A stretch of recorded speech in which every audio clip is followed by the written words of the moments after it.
Assalamualaikum. Selamat datang kalian para penggemar cerita horor yang ada dimanapun. Sudah makankah? Kalau belum silahkan makan dulu. Kalau sudah makan, langsung saja klik tombol subscribe di bawah.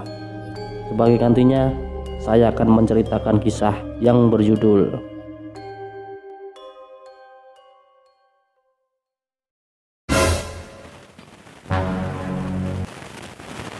Pada malam hari, di salah satu pondok Bondowoso, ada seorang anak perempuan tidak ingin ke kamar mandi. Tepatnya jam 9 malam. Waktu itu sebetulnya semua anak sudah beranjak tidur. Tapi karena paksaan biologis, maka anak perempuan tersebut pun menekatkan diri untuk pergi ke kamar mandi.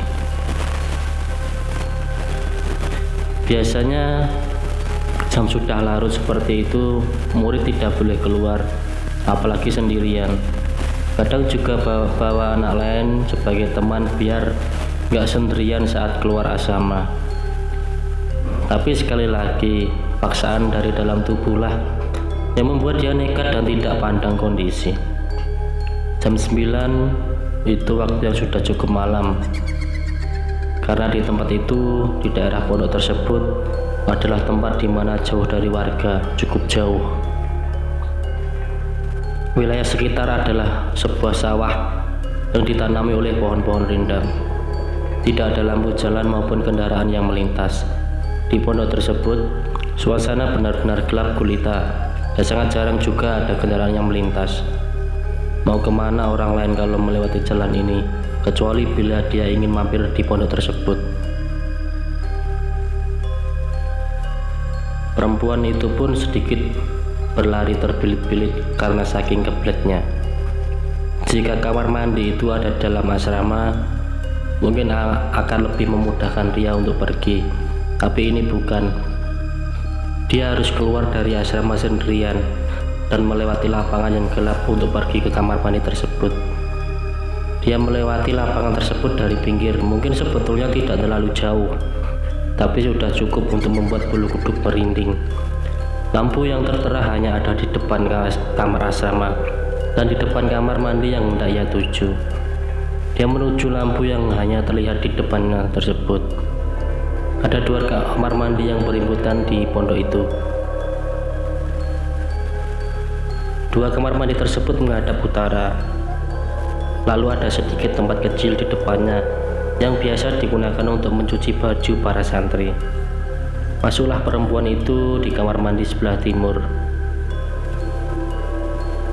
Dalam kamar mandi itu terdapat tembok yang menyekat antara satu kamar mandi ke kamar mandi satunya lagi. Lalu di tengah tembok yang membatasi dua kamar mandi tersebut terdapat lubang yang tidak terlalu besar dan juga tidak terlalu kecil, cukup untuk memindahkan sebuah benda berupa sabun, peralatan mandi, dan sebagainya. Sebelum masuk kamar mandi, perempuan itu mendapati ada seseorang yang mandi di tengah malam mencekam itu di kamar mandi sebelahnya. Perempuan itu pun tak peduli. Dia langsung masuk dan buang hajat. Terpikir di benaknya, siapa ya yang mandi malam-malam begini? Tapi perempuan itu tetap fokus dengan apa yang dia lakukan saat itu. Bulu kuduk perempuan itu mulai berdiri satu sama lain. Jebur, jebur, jebur. Suara air orang mandi itu tidak wajar. Sepertinya dia ingin buru-buru menyelesaikan mandinya. Dia mandi dengan cepat sekali, entah berapa ember sudah dihabiskan. Waktu terus berjalan.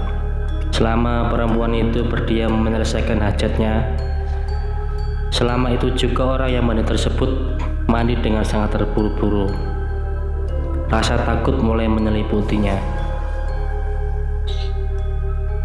Saat hendak cebok, perempuan itu mengambil sabun dan melihat bak air yang ada di sana. Didapati ternyata dia tidak sadar kalau kayu yang biasa buat mengambil air itu tidak ada. Bagaimana caranya cebok kalau kayunya tidak ada?